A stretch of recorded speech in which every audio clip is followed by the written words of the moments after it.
안녕하세요. 오늘 처음 이야기를 함께 하게 된 국문과의 조혜란이라고 합니다. 반갑습니다. 오늘 제가 여러분들하고 같이 나누고 싶은 이야기는 조선시대의 아주 짤막한 이야기인데, 검녀라고 후대 이제 연구자들이 이름 붙인 작품이 있어요. 칼 쓰는 여자라는 뜻인데요. 조선시대 여성하고 칼은 생각하면 주방에서 도마와 칼, 음식하는 칼이 먼저 떠오르고, 사실은 그 다음에 여성이 어떤 칼을 썼을까 생각하면 그거는 이제 좀 그림이 잘 안 그려지는 측면이 있죠. 그래서 만약에 칼이 또 생각난다면 아마 건물을 추는 게 아닐까?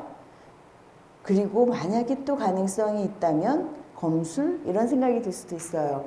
조선시대에 칼을 쓰는 여자, 검객? 익숙하지는 않은데요. 조선은 그 방외라는 그 개념이 하나 있는데, 방이라는 거는 네모 반듯한 그런 그 이미지를 가리키는 것이고, 이건 조선의 그 규범 안에 들어가 있는 것, 질서 안에 들어가 있는 것, 예, 조선의 법 제도 밑에서 그것을 지키면서 사는 것, 이런 것이 이제 방내고요. 그것을 좀 비껴나가고 싶은 것, 육아적인 성정에 잘 안 맞는 사람들, 뭐 이런 사람들이 이제 방외를 지향하는 그런 성격이 있는 거예요. 그래서 이런 사람들을 방외인이라고 부르기도 합니다. 그런데 조선시대에 이렇게 방외에 노는 인물들은 누굴까? 그 기존의 질서를 넘어서 자기 방식대로 사는 방외인들이 있기는 있었어요. 사실 여러분들이 잘 아시는 김시습 혹은 허균 이런 사람들을 그 고전문학에서 이야기할 때 방외인 문학이라고 이야기하기도 해요. 조선의 경우 방외인 얘기를 하면 대개가 남성이에요. 기존의 질서 밖에서 뭔가 논의었던 여성, 이런 이미지가 사실 조선시대에는 그 여성에 대해서 요즘의 그 생각으로 이야기한다면 굉장히 차별적인 제도를 가지고 있었던 그런 상태이고, 하지만 이제 조선시대의 논리를 따라 본다면 남녀가 차별이 아니라 남녀가 유별하고, 그래서 내외법이 적용되고 이런 논리로 얘기를 했던 거죠. 그래서 기존의 질서 밖에서 자기 삶을 사는 것은 여성에게는 참 꿈꾸기 어려운 일이어서 그거 이제 찾아보기 어려워요. 특히 이야기 속에서 이제 한번 또 이런 그 사람들이 있을까를 찾아보면 이제 안석경이라는 사람이 있어요. 이런 이 조선 후기에, 그러니까 과거 시험을 한 3번 정도 보는데 다 낙방하고 벼슬을 하지는 못하거나, 혹은 벼슬하고 이 과거 시험 공부하고 성적이 잘 안 맞았거나 여러 가지 이유가 있을 수 있겠는데, 이 사람의 삽교 별집이라는 그 문집에 거기에 말록이라는 데를 보면 이 이야기가 들어있어요. 물론 안석경이 있을 때는 제목이 없었어요. 나중에 이제 연구자들이 연구를 하면서 칼 쓰는 여자 이렇게 붙인 거예요. 그런데 안석경은 이 이야기를 쓰면서 나는 이 이야기를 단홍에게서 들었다라고 시작을 해요. 이거 내가 지어낸 얘기가 아니라 실제 있었던 이야기야, 뭐 이런 뜻이죠. 이 이야기는 두 여성 검객의 서사예요. 그래서 그러니까 이게 조선시대의 그 서술 방식은 요즘에 인과적인 서술 방식하고 약간 달라서, 이 작품을 만약에 그냥 읽으신다고 하면 이게 순서가 어떻게 되지? 사건 순서가 어떻게 연결되지? 라는 생각을 하실 수도 있는데, 이제 그것을 인과적으로 풀어보면 이 작품에는 복수의 서사, 수련의 서사, 탐색의 서사, 이런 여러 가지 그 하위 서사들이 들어가 있어요. 그래서 여성 검객, 무협이라고 이야기할 수 있는데요. 이 협에 대한 정의는 동양에서는 굉장히 그 오래전에 그 정의가 되었던 것이어서, 혹시 사마천 들어보셨죠? 사마천의 그 사기에 보면 사기 열전이 있고 유협전이라는 게 있어요. 이 협에는 자객들도 들어가요. 그래서 이 사마천 사기 중에서 굉장히 매력적인 이야기가 자객들의 이야기고 또 유협들의 이야기고, 그런데 거기에 보면 사마천이 이렇게 협을 정의를 해놨어요. 협이란 건 무엇인가 하면, 비록 그 나라의 법제도에 잘 맞지는 않지만 그 사람이 자기 뜻에 따라서 신의가 있고 정성을 다하고 남의 어려움에 기꺼이 달려가서 돕는 사람, 뭐 이런 식의 그 정도의 범주가 협이라고 생각하시면 되겠어요. 그래서 협객 중에서 무술이 뛰어난 사람이 무협이에요. 그러니까 협이라고 부를 때는 꼭 무술을 안 쓸 수도 있어요. 그런데 그 중에 뭔가 돕는 수단이 그 무술이면 무협이라고 부르는 거죠. 조선시대는 그런데 그 협이나 유협을 그렇게 반가워하지 않았어요. 그래서 중국과는 달리 조선의 그 전 문학에서는 유협전이 잘 안 보이고 18세기가 되어야지 그 정도쯤 오면 유협의 이야기들이 쓰여져요. 시대적인 분위기가 있는 거예요. 그래서 요 18세기에 협이나 유협에 대한 관심이 생기고 그리고 조선시대 그 협에 대한 관심은 꼭 무술에 대한 관심은 아닐 수도 있어서 그 협기가 있는 사람들에 대한 이야기가 많아요. 그런데 조선시대에 이런 그 협이나 유협에 대한 관심을 바탕으로 이런 여성 그 무협에 대한 이야기도 나온 것이 아닐까라는 생각을 하는 거죠. 협과 잘 통하는 공간은 강호예요. 여러분들 혹시 무협지나 무협 영화 좋아하세요? 그 보면 항상 강이 있고 숲이 있고 이 무술의 고수들은 강 위를 막 톡톡톡톡 물을 차면서 걸어다닌다고 해야 될까 뛰어다닌다고 해야 될까 거의 날아다니고 뭐 경공 같은 거를 쓰는 것처럼 그렇게 움직이죠. 그래서 이런 그 산과 물과 이런 데를 강호라고 이야기하는데 이 강호가 제가 앞에서 말씀드린 방외하고 비슷한 곳이에요. 중국에서 그 나라의 법과 질서와 규제가 미치는 곳, 그런 곳은 시정이고요. 그 안에 이제 무슨 성 이런 것도 있는 거죠. 그런 데는 누가 있냐면 포청천 같은 사람이 있어요.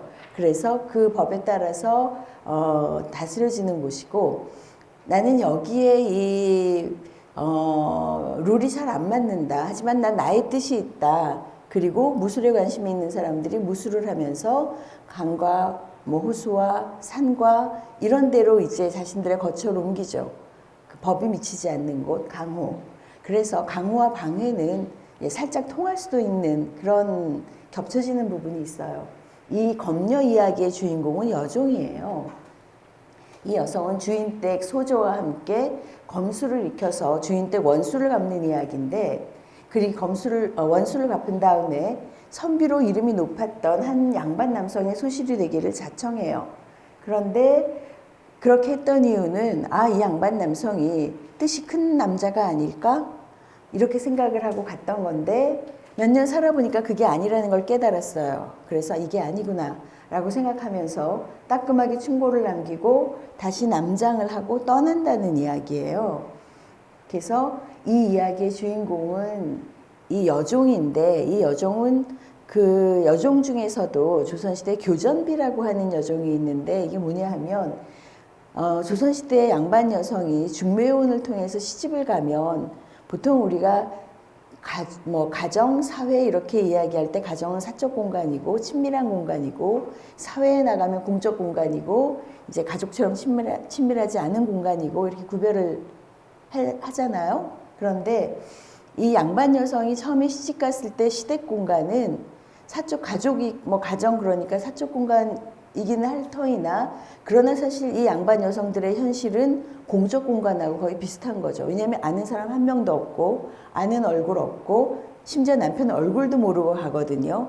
그러니까 그 대가족 속에 자기는 신부로 갓 결혼한 그 며느리로 이제 들어갔지만 그 누구에게도 편하게 말할 사람이 없는 거예요. 그 다음에 이 시집온 여성이 어떻게 행동하느냐에 따라서 새로 들어온 며느리가 현숙한가 아닌가 친정 부모는 잘 가르쳤는가 아닌가 이런 식의 평가의 시선이 계속 따라다니는 거죠. 그러니까 같이 시집온 여성은 그 굉장히 외로울 수밖에 없는 그리고 자기가 힘든 일이 있을 때 누구에게 말할 대상이 없는 그러니까 뭐 좀 살고 아이를 낳고 이렇게 되면 달라지는데 처음 시집 갔을 땐 남편 얼굴도 모르고 남편하고도 이제 얼굴을 튀면서 친해져야 되는 그런 형국이기 때문에 양반집에서는 그 자기 딸하고 나이가 비슷하고 어린 아이고 똑똑해 보이고 이런 아이가 있으면 어렸을 때부터 같이 놀게 하면서 지내는 시집볼 갈 때 같이 따라 보내는 경우들이 있어요. 이제 이 작품에 나오는 이 여종은 그런 여종이 아니었을까. 예, 교전비로 갈 생각도 가능한 그 정도의 여종이었을 것 같은데 워낙 어린 나이에 비극적인 일을 경험하기 때문에 이제 혼인 이런 서사는 안 나오죠. 그래서 주인집 소조하고 동갑이에요. 그래서 같이 소꿉놀이를 해요. 뭐 노동을 했다 이런 건 없어요. 워낙 어리니까. 그래서 같이 자랐는데 이 주인집 소조가 9살 때 주인집이 다른 어떤 당파일 것 같은데 예, 다른 권세가에 의해서 풍비박산이 나요. 멸문죄화를 당하고 뭐 부모님이고 뭐 그 살던 사람들이고 그냥 거의 다 죽는 거죠. 그런데 소조와 유모와 여종은 잠시 다른 곳에 가 있다가 이 화를 피한 거예요. 그래서 이 세 사람은 살아남았는데 이제 소조가 10살이 되니까 아, 난 이대로는 못 살겠다. 나 남자 옷을 입고 나를 가르쳐 줄 만한 검객을 찾아서 원수를 갚아야 되겠다라고 얘기를 해요. 그리고 검객을 찾는 거죠. 그런데 한번 생각을 해보시면 조선시대에 한 10살쯤 되는 여성이 물론 남장을 했겠으나 저에게 칼 쓰는 법을 가르쳐 주세요 하고 어디를 막 찾아다니면 검사를 만나기가 쉬울까요?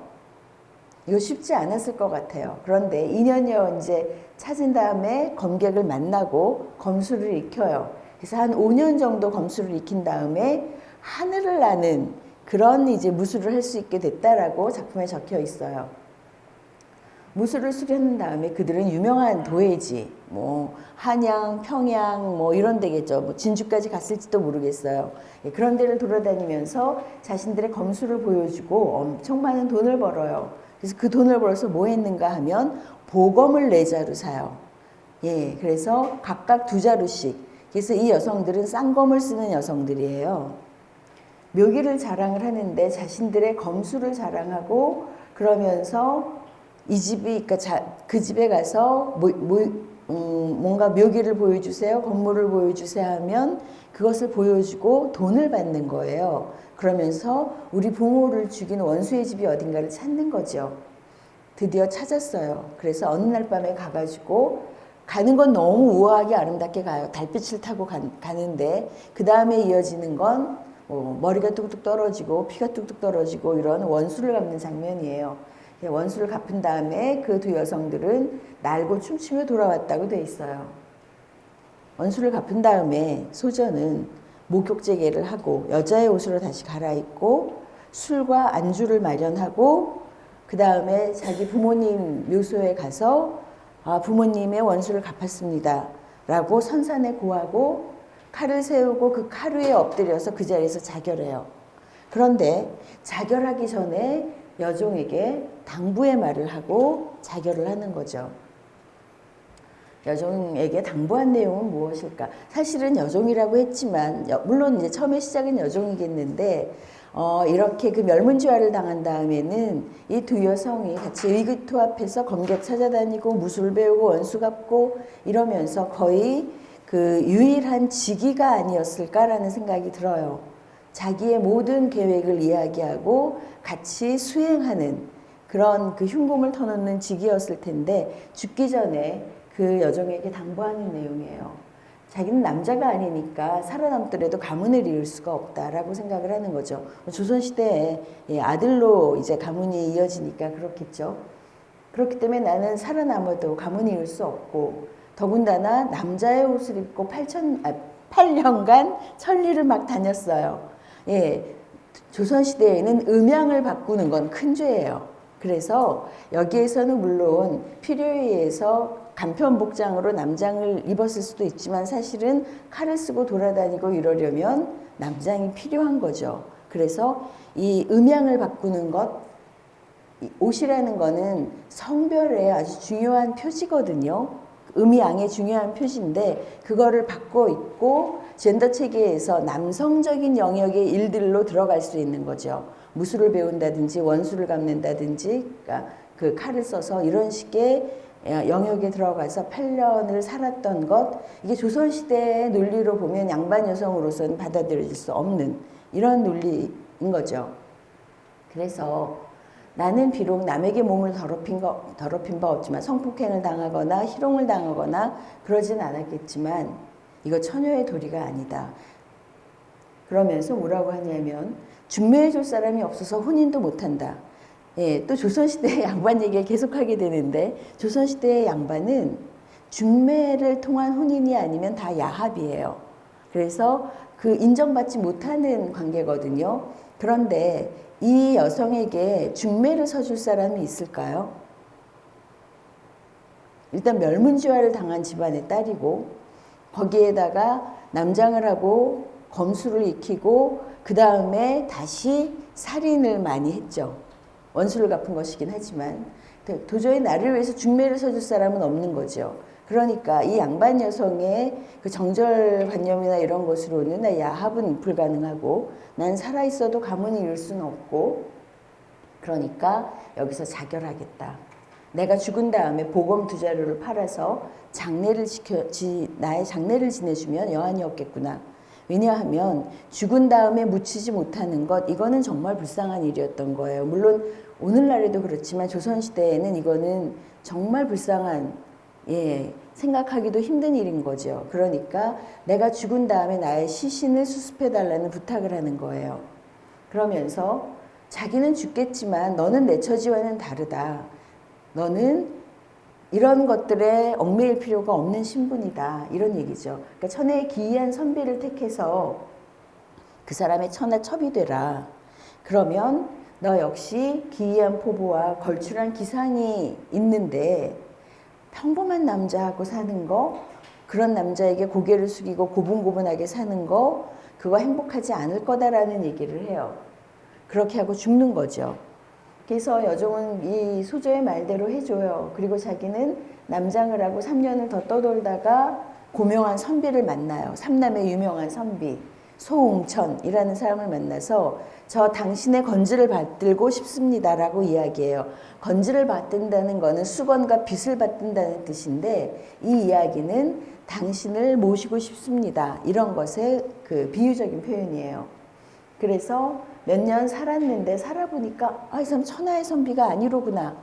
이거는 그냥 밖에서 하는 얘기였구나. 이런 생각을 하면서 그를 떠나가야 되겠다고 생각하는 거죠. 그러면서 이 작품은 이 사람이 건물을 추는 거로 시작을 하는데 자기가 당신이 기이한 선비가 아니라는 걸 알면서도 억지로 모시고 산다면 내 자신의 소망을 저버리는 것이다. 그러니까 내가 여자여서 내가 큰일을 할 수는 없지만 기이한 선비를 만나서 그 사람이 큰일을 도모하는 것을 돕는 것, 이렇게 우회적으로 기여하고 싶은 것이 자신의 바람이었는데 그게 안 된다는 거죠.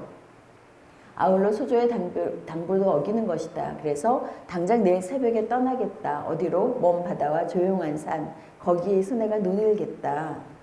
그런데 내가 사실은 남자의 옷이 있었는데 버리지 않았었다. 그걸 다시 입고 떠날 것인데 내가 이런 선택을 하는 것은 당신이 기이한 선비가 아닌데 여기에서 당신의 음식 혹은 뭐 바느질 이런 일을 하면서 지내는 것이 나에게는 무의미하기 때문이다. 이런 얘기를 해요.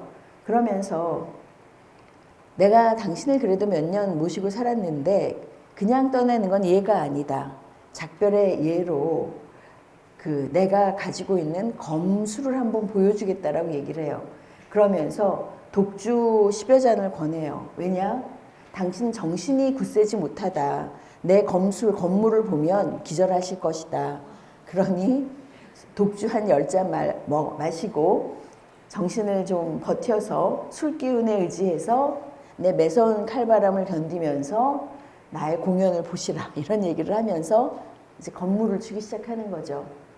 남장을 한 다음에 연하검 한 쌍. 왜 이 사람들이 쌍검을 썼다고 그랬잖아요. 그러니까 이 사람에게도 쌍검 2자루가 있는 거죠. 그래서 연하검 한 쌍을 꺼내서 정말 화려한 칼솜씨를 뽐내요. 이게 작품의 묘사로 보면은 검술인데 정말 환상적으로 아름답게 묘사가 되어 있어요. 이 여성의 복식도 너무나 이 색채 대비가 선명하고 뚜렷하고 검술도 너무너무 사뿐사뿐하고 왜 여러분들 그 무협지나 이런 데 보면은 검술을 자랑할 때 봄에 꽃잎이 떨어질 때 공중에 나르면서 그 꽃잎들을 다 잘랐는데 땅에 떨어진 걸 보니까 온전한 꽃잎이 하나도 없었다 뭐 이런 거 있잖아요. 그런 식의 이제 검술을 방안에서 한바탕 이제 아름답게 보여주는데 송홍천은 정신을 못 차려요. 처음에는 긴장, 그 다음에 중간에는 벌벌 떨고 마침내 쓰러져서 인사불성이 돼요. 너무 무서웠던 거죠. 그렇게 이제 그 견디기가 어려운 매서운 칼바람이었는데 자기는 이제 다 검술을 보여준 다음에 칼을 도로 집어넣고 옷매무새를 다듬고 술을 데워서 스스로 기뻐한 후 이거 굉장히 아주 호쾌한 기상이에요.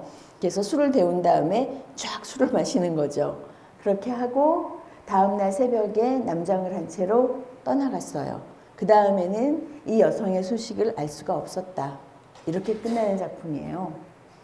다시 삽교만록으로 넘어가 볼게요. 이게 조선시대 여성 이야기인데 뭐 이런 이야기가 있지 싶은 그런 이야기인 거죠. 전혀 없는 완전 허구일까? 물론 그럴 가능성도 있어요. 완전 허구일 가능성. 그런데 안석경은 어떤 장치를 하는지 한번 보죠. 이 삽교는 이제 강원도에 있는 것인데 이 사람이 과거 시험을 보고 몇 번 보다가 안 되고 아버지의 그 임소를 따라다니면서 생활을 했어요. 그러다가 아버지가 돌아가신 다음에 강원도 그 횡성 삽교로 들어가서 지냈는데 삽교말록 이런 걸 보면 아마 거기서 지은 그런 이야기일 것이다 라는 추정이 가능하죠. 그런데 이 작품을 보면 이 이야기를 나에게 전해준 사람은 단홍이다라고 써요. 단홍이 누군가? 실존인물이에요. 민백순. 실존인물뿐만 아니라 안석경의 친한 친구예요. 그러니까 이게 내 친구 단홍에게서 들었다라고 하면 굉장히 친한 친구를 인용을 하는 거예요. 이 민백순은 노론의 영수였던 민진원의 손자예요. 또 민씨 집안이 대단한 집안인데 그 집안의 손자고 그 다음에 이 친구는 벼슬이 높았어요. 승정원에서 좌승질 지냈던 친구예요. 그러니까 이런 사람에게서 들었다라고 이야기하는 것은 이거 사실이야 라는 것의 우회적인 표현인 거예요. 그리고 이 민백수는 어떻게 해서 이 전라도의 일까지 이게 지금 검녀가 전라도 쪽에 배경이 있는 이야기인데 이렇게 흘러 들었을까라고 생각을 한다면 질문을 한다면 민백순이 아버지의 귀향지를 따라갔던 적이 있었는데 그곳이 나주예요. 그러니까 거기에서 들었을 가능성. 그럼 이 이야기는 어떻게 해서 전라도의 이야기로 연결이 되는가? 소홍천이라는 사람이 실존 인물이에요. 지금도 저는 못 가봤는데 한번 가볼 생각은 늘 있는 곳이 전라도의 미황사라는 절이에요. 그 미황사라는 절의 대련이 지금 있는데 그게 소홍천의 글씨라고 해요. 실존 인물이고 전라도 상남지방에서 이름이 높았어요. 근데 평생 산속에서 은거를 하면서 뭐 과거나 벼슬 이런 거 안 하고 두류산에 은거했다 그래요. 그러니까 이 사람 밑으로 이제 젊은 선비들이 모여들었고 그 다음에 어떤 일이 있냐면 당신이 도회지나 뭐 이런 시정에서 살지 않고 산에 들어가고 그 다음에 그 밑으로 이런 선비들이 모이는데 혹시 무엇인가 다른 그 마음이 있는 것이 아닌가에 잡혀가는 적이 있어요. 잡혀가서 하옥되고 뭐 이런 적이 있었거든요. 이제 그런 일도 겪고 그러다가 나중에 전주에 나와서 뭐 이렇게 서리자제 이런 사람들을 가르치면서 일생을 보냈다라고 이야기를 해요. 그래서 소홍천 같은 경우에는 이 사람을 추종하던 무리들이 좀 있었다는 것이 기록으로 남아있죠.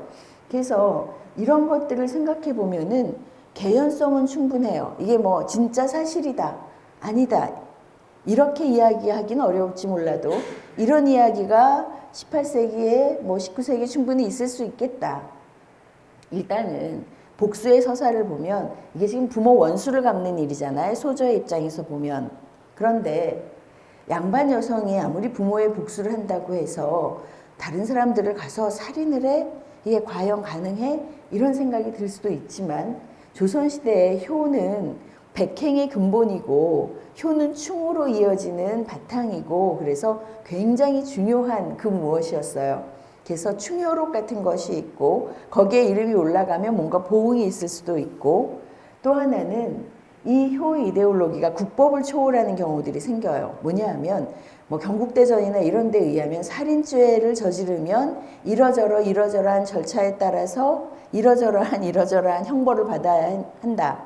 이게 명시되어 있는데 부모의 원수를 갚기 위해서 살인을 했을 경우에 왕이 효심이 대단하다, 효자다, 효녀다 이렇게 해가지고 심지어 포상을 해야 되는 게 아닐까? 살인죄를 저질렀는데 이제 이런 이야기가 나오기도 하는 거죠. 그래서 조정의 신하들이 원수를 갚은 것, 아버지의 원수를 갚은 것은 대단한 효심이지만 그냥 살인죄를 면해주면 되는 일이 아니겠습니까? 포상까지는 좀 지나친 것 같습니다. 뭐 이렇게 얘기를 해서 그냥 그 살인죄를 적용하지 않는서 그치고 하지만 명예를 드날려주고 하는 일들이 있어요.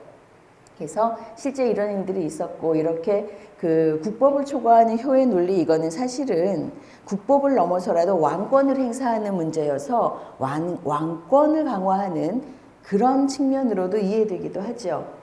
그래서 이런 살인죄가 그러니까 아버지의 원수나 혹은 경우에 따라서 남편의 원수를 갚기 위해서 살인을 해도 열렬하고 칭해주면서 면해주는 경우들이 있어요. 이제 왕이 허락을 해야지 가능하긴 한데 이제 이런 경우들이 있으니까 이 이야기의 소저가 나 부모의 원수를 갚을래 그러면서 살인을 하겠어. 죽여서 원수를 갚겠다라는 생각을 하는 것이 아주 터무니없는 설정은 아닌 거죠. 그 다음에 이 사람들이 이제 검객을 찾아다니면서 제자가 되고 검수를 전수받고 무술을 훈련하고 하는 서사가 있잖아요.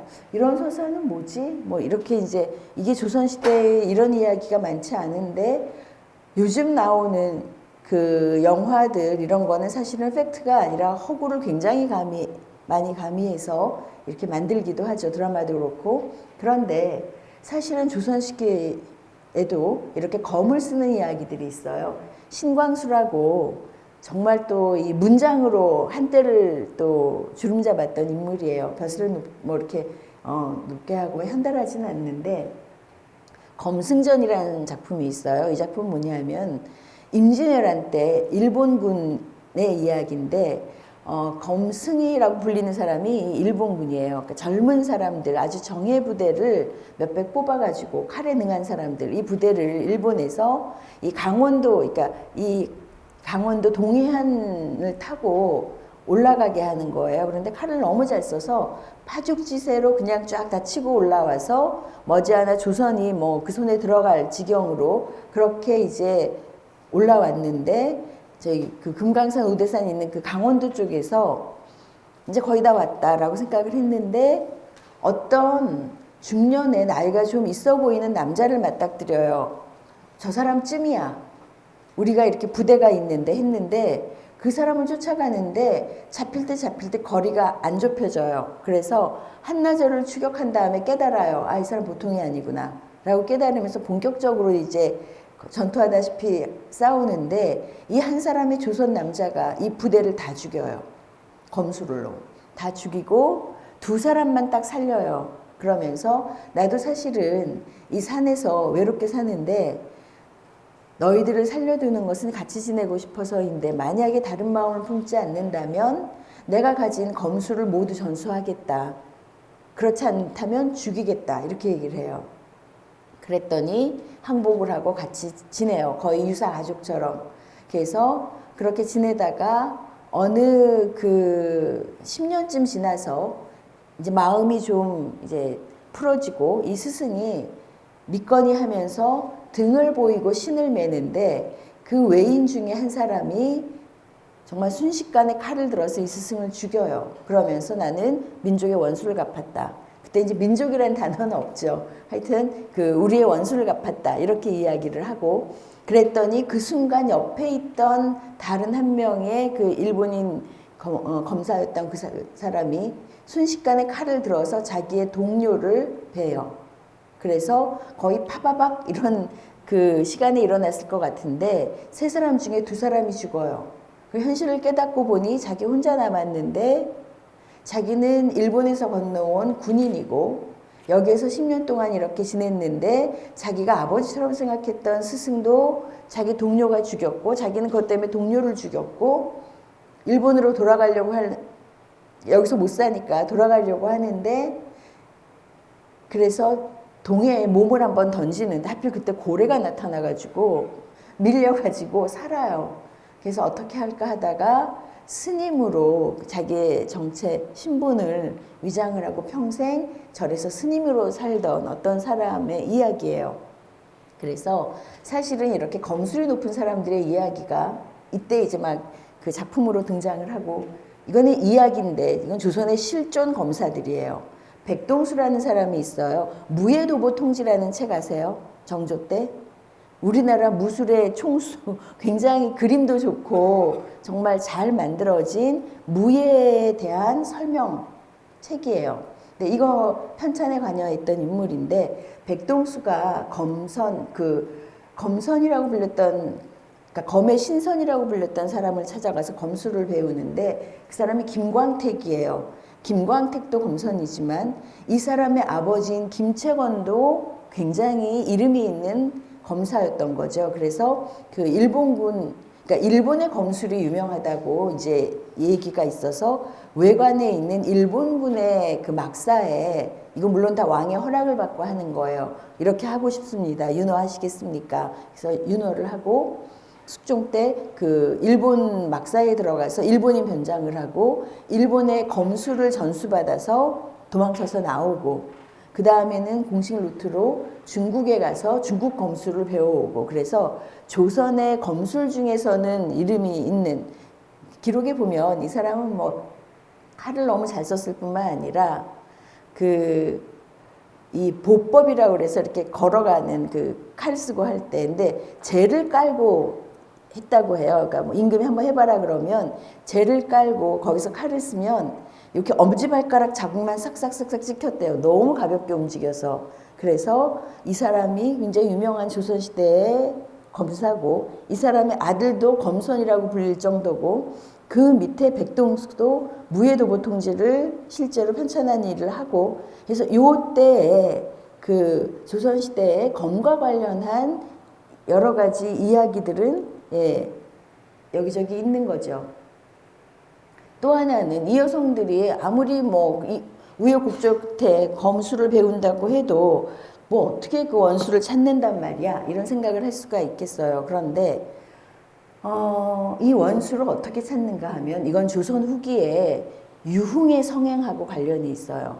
조선 후기가 되면은 이제 여유들이 생기면서 잔치 문화가 발달을 해요. 그래서 판소리가 서울로 올라오는 거하고 연결이 되는 부분인데 이때 잔치를 할 때 조선시대 양반들이 시조도 짓고 가곡도 짓고 한시도 짓고 하지만 자기가 직접 노래를 부르진 않아요. 근데 이 잔치를 하면 정말 노래를 잘하고 악기 연주를 잘하는 사람들을 부르는데 요 18, 19세기에 요즘식으로 생각하면 밴드들이 있어요.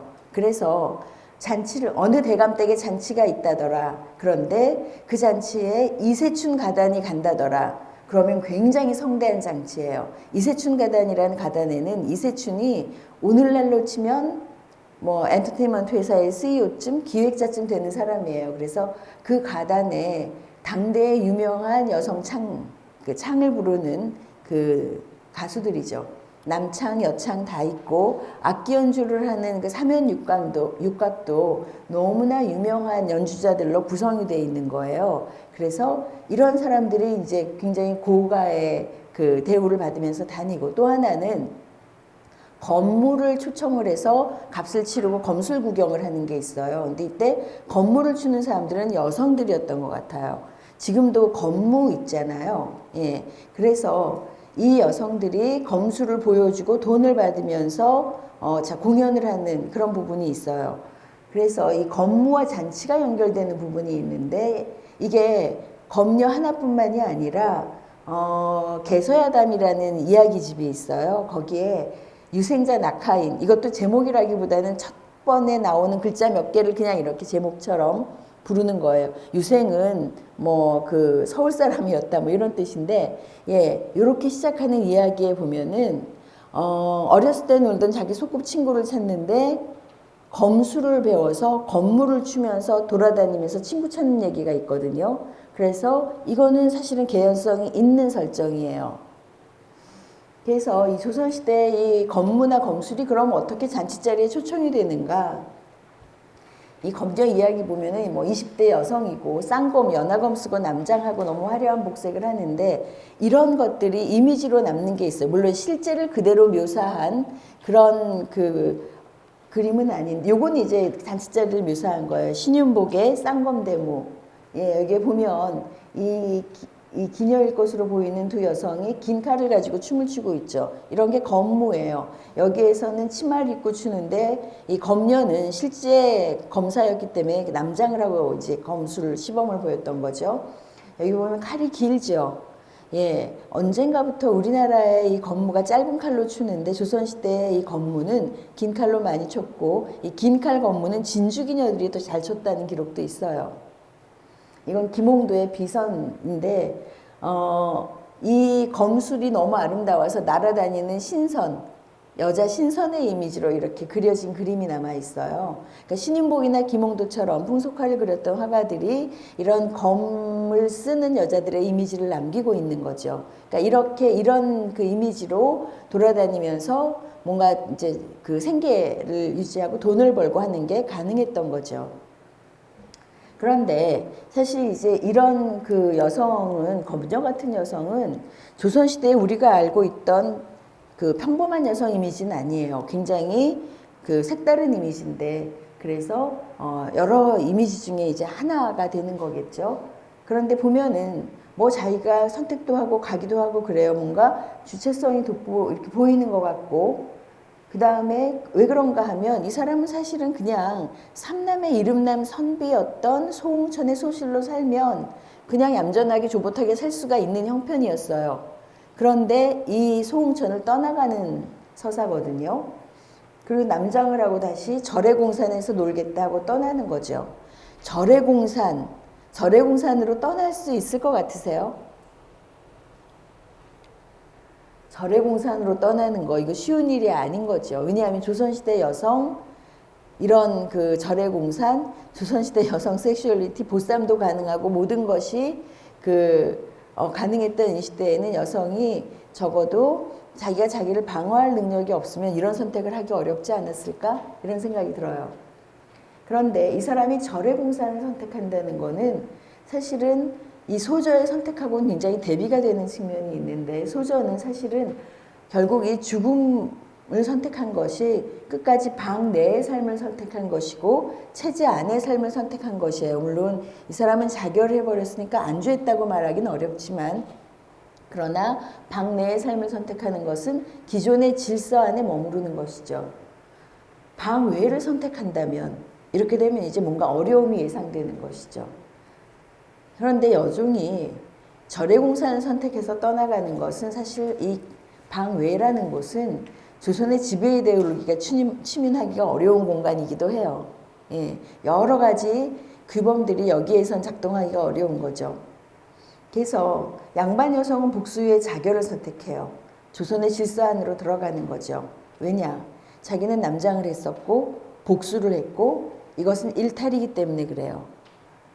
그런데 이것을 상쇄하는 것이 부모의 원수를 갚은 것은 효로 기려질 수 있고, 자기가 죽음으로써 끝을 맺으면 사실 조선시대의 최종신급은 신분이라고 말할 수 있거든요.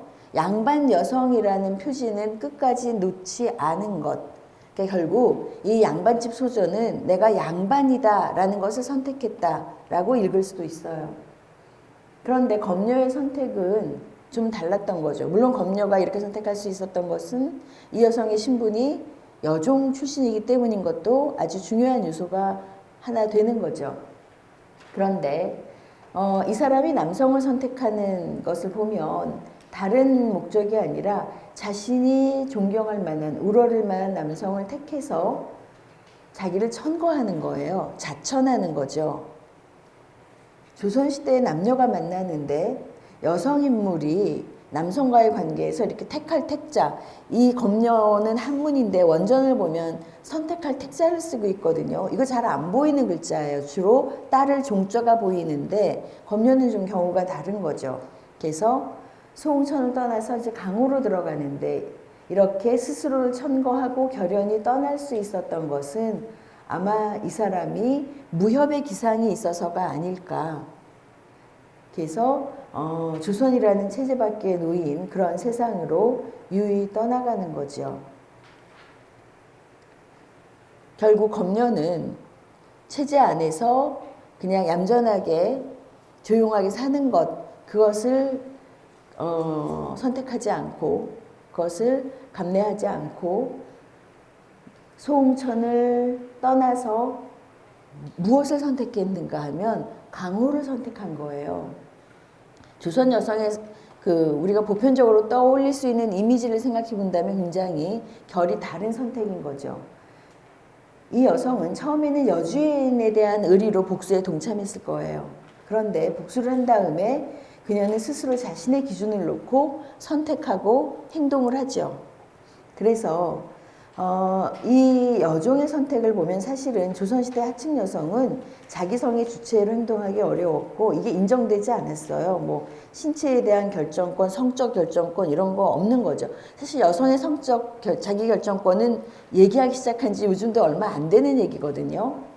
그런데 하층에다가 여성이 되면은 성적 자기 결정권 없고 사랑에 대한 권리도 없어요. 춘향전의 춘향이 특별한 이유는 남들은 다 기녀라고 하층 여성이라고 보는데 나는 나 사랑하겠다라고 이렇게 주장하는 거거든요. 조선시대에서는 받아들여지지 않는 거죠. 네가 엄마가 기생인데 네가 무슨 사랑의 감정을 이야기해? 뭐 이런 식의 반응이 있을 수 있는 거죠. 더군다나 이 여성은 여종이었는데 인격적 존중 이런 거 기대하기 어렵죠. 검려는 스스로가 자신을 존중을 해서 자기 뜻, 자기 선택 이것을 선택하고 지켜나간 사람이에요. 다시 말해서 여종의 인간선언이라고 볼 수 있지 않을까. 조선시대 다른 사람들은 다 비난했을 수 있는 선택이에요. 그런데 여성의 부덕에 합당하지 않다 이렇게 얘기할 수 있는 선택인데 검려는 그냥 그런 거 개의치 않고 이렇게 선택한 거죠. 이런 생각을 하면 이거 사실은 검려가 이렇게 한 것은 스스로를 존중한 것이고 오늘날 나는 나를 어떤 방식으로 존중하는가 이런 질문 해볼 수도 있겠죠.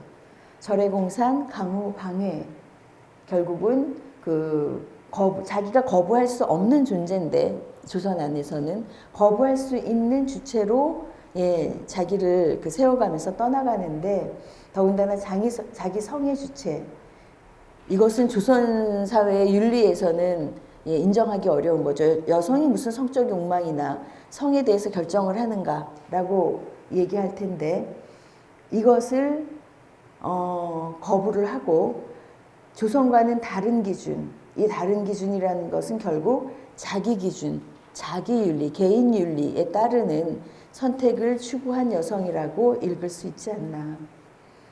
제가 요즘 하도 욜로해서 사실 이런 게 욜로 아닌가라는 생각을 해봤어요. 조선시대 여성은 되게 순종과 인고 막 이런 이미지죠. 참고 인내하고 뭐 다 견디고 속 터져도 견디고 막 열심히 일하고 노동하고 막 이런 이미지가 한편으로 굉장히 강하게 있는데 사실 검려는 그런 식의 삶이 아니라 여기에 뭔가 균열을 내는 거죠. 그러면서 자의식을 따라서 간 여성이 아닌가. 그래서 검려는 조선시대 여성이긴 한데 조선시대를 다른 방식으로 즉 다시 말해서 자기의 방식으로 살았던 여성의 이야기가 아닌가. 자기의 방식으로 산다는 것, 욕망이라는 것은 원래 내 안에 있는 것이 아니라 다른 사람들이 다 좋다고 하는 것, 그게 나도 좋아 보이는 것으로 간주하는 것. 남들이 다 이게 좋다고 하니까 이게 좋은 건가 봐. 그럼 나도 이걸 해야 되는 거 아닐까? 이걸 하면 또 주변에서도 다 잘했다 하고 하니까 되게 이런 구조를 따라간다고 이야기를 해요. 그래서 욕망은 타인의 욕망을 욕망한다 이렇게 얘기를 하는데 이런 사회가 제시하는 욕망의 삼각형 여기에 빠지지 않고 나대로 살아가는 것 이런 것들을 한번 생각하게 해보는 그런 조선시대 이야기가 검려 이야기다라는 생각이 들어서 오늘 이 이야기를 여러분들하고 함께 나눴습니다. 들어주셔서 감사합니다.